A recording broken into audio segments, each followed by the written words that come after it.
आपने देखा भाइयों और बहनों, अयोध्या की सीट हार गए। राम मंदिर बनाया, उसमें इनॉग्रेशन में एक गरीब व्यक्ति आपने नहीं देखा होगा, एक किसान नहीं था, एक मजदूर नहीं था, एक पिछड़ा नहीं था, एक दलित नहीं। आदिवासी राष्ट्रपति से कहते हैं तुम यहां नहीं आ सकती। और आपने वहां पे देखा अदानी जी खड़े थे, अंबानी जी खड़े थे, देश के अरबपति खड़े थे, पूरा बॉलीवुड खड़ा था, क्रिकेट की टीमें खड़ी थी, मगर एक गरीब व्यक्ति नहीं खड़ा। तो जवाब अयोध्या की जनता ने भी दिया है। सिर्फ अयोध्या में नहीं, वाराणसी में जान बचा के निकले हैं प्रधानमंत्री। और बहन से कह रहा हूं, अगर ये लड़ जाती वाराणसी में, हिंदुस्तान के प्रधानमंत्री 2-3 लाख वोटों से वाराणसी का चुनाव हार जाते।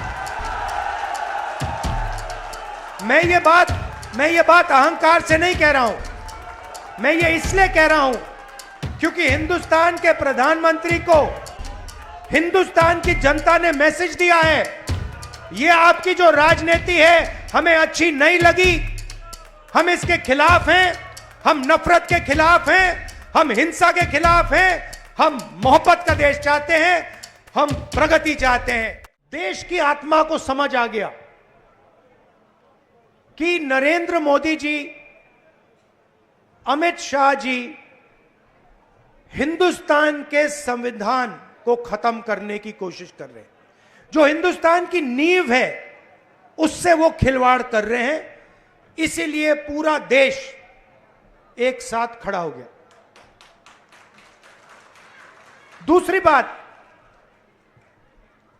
2014 में हिंदुस्तान की राजनीति में एक बदलाव आया। पहली बार हमने देखा कि प्रधानमंत्री खुलकर हिंसा और नफरत की राजनीति कर रहे थे। और यह हिंदुस्तान की संस्कृति और हिंदुस्तान के धर्मों के खिलाफ है।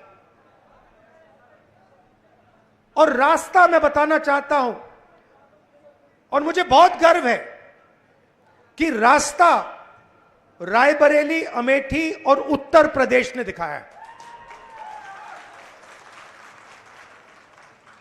उत्तर प्रदेश की जनता ने नफरत के खिलाफ, हिंसा के खिलाफ, अहंकार के खिलाफ दबाकर वोट दिया है।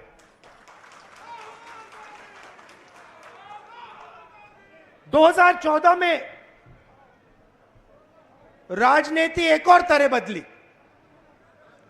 पहली बार हमने देखा कि राजनीति 20-25 लोगों के लिए की जा रही है।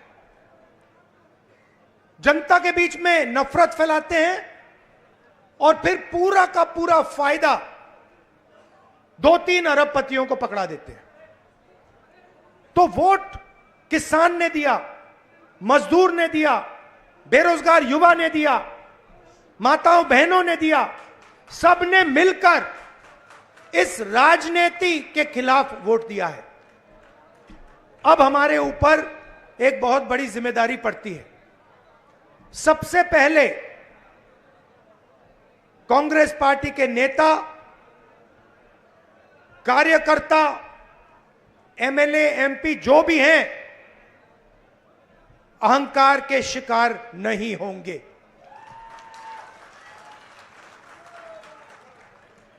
दूसरी बात,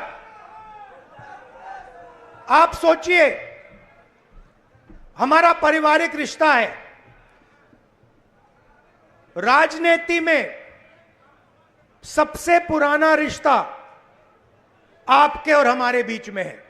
यह रिश्ता 100 साल पहले रायबरेली और अमेठी के खेतों में शुरू हुआ था। जब अंग्रेजों के खिलाफ यहां किसान आंदोलन हुआ, जवाहरलाल नेहरू जी आए, रायबरेली, अमेठी, उत्तर प्रदेश के किसान लड़े थे। और उस समय भी बदलाव रायबरेली के किसानों ने किया था, अमेठी के किसानों ने किया था, अमेठी रायबरेली के युवाओं ने किया था। और इस बार भी आपने फिर से वही काम किया है।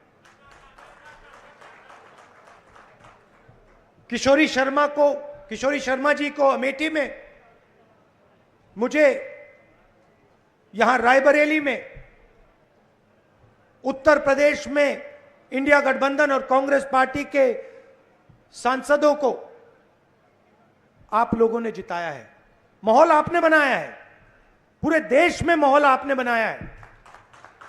आप अपनी शक्ति समझो, पूरे देश की राजनीति आपने बदल दी है।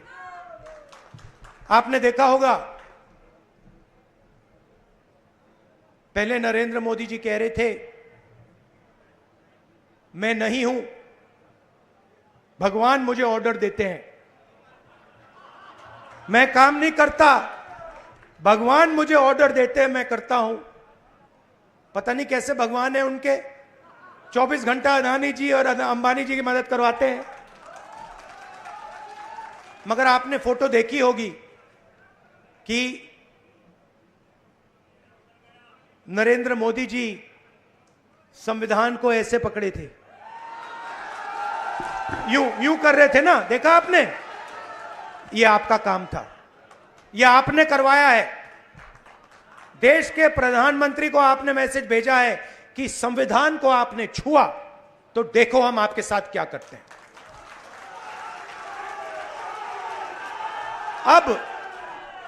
अब देखिए, अब यह भी मत सोचिए कि काम खत्म हो गया है। यह अभी काम शुरू हुआ है, यह शुरुआत है। हिंदुस्तान ने मैसेज भेजा है कि हमें नरेंद्र मोदी जी का विजन अच्छा नहीं लगता, हमें नफरत नहीं चाहिए, हमें हिंसा नहीं चाहिए, हमें मोहब्बत की दुकान चाहिए और हमें नया विजन चाहिए देश के लिए।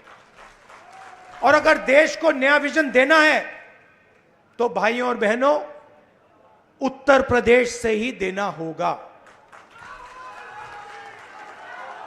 और उत्तर प्रदेश ने मैसेज दिया है कि इंडिया गठबंधन, समाजवादी पार्टी और कांग्रेस पार्टी को हम चाहते हैं, देश में चाहते हैं और उत्तर प्रदेश में भी हम चाहते हैं। तो काम क्या है मैं आपको बताता हूं। सबसे पहला काम, जहां भी ये नफरत फैलाते हैं, नफरत के बाजार में हमें मोहब्बत की दुकान खोलनी है। आपने देखा भाइयों और बहनों, अयोध्या की सीट हार गए,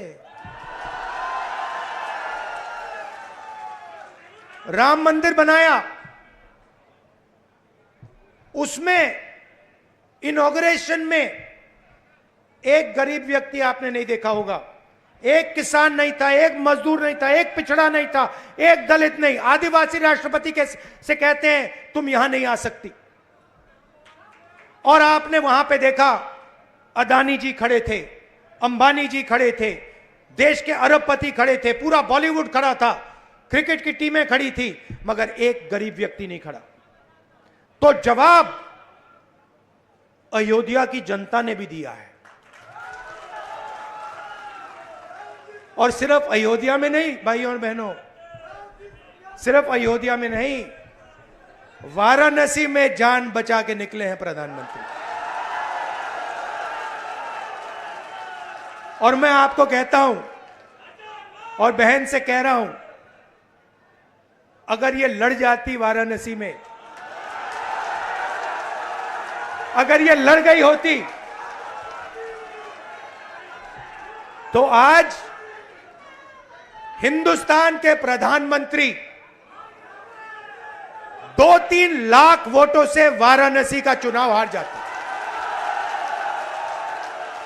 मैं ये बात अहंकार से नहीं कह रहा हूं, मैं ये इसलिए कह रहा हूं क्योंकि हिंदुस्तान के प्रधानमंत्री को हिंदुस्तान की जनता ने मैसेज दिया है, ये आपकी जो राजनीति है हमें अच्छी नहीं लगी, हम इसके खिलाफ हैं, हम नफरत के खिलाफ हैं, हम हिंसा के खिलाफ हैं, हम मोहब्बत का देश चाहते हैं, हम प्रगति चाहते हैं, हम बेरोजगारी के खिलाफ हैं।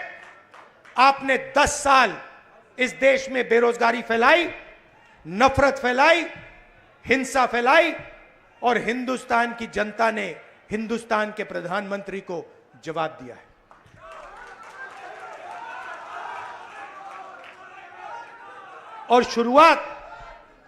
और शुरुआत आपके दिल में हुई थी। तो बदलाव आप लाए हैं, तो दिल से आपका धन्यवाद करना चाहता हूं। आने वाले समय में मैं चाहता हूं कि जो सच्चे मुद्दे हैं देश के सामने, बेरोजगारी का मुद्दा, महंगाई का मुद्दा, किसानों का मुद्दा, मजदूरों का मुद्दा, ये मुद्दे उठाए जाएं और गरीबों की मदद करने की पॉलिटिक्स हो, राजनीति हो। अग्निवीर, अब भैया मैं आपको बता रहा हूं, अब हमारे पास पार्लियामेंट हाउस में सेना बैठी हुई है, सेना बैठी हुई है।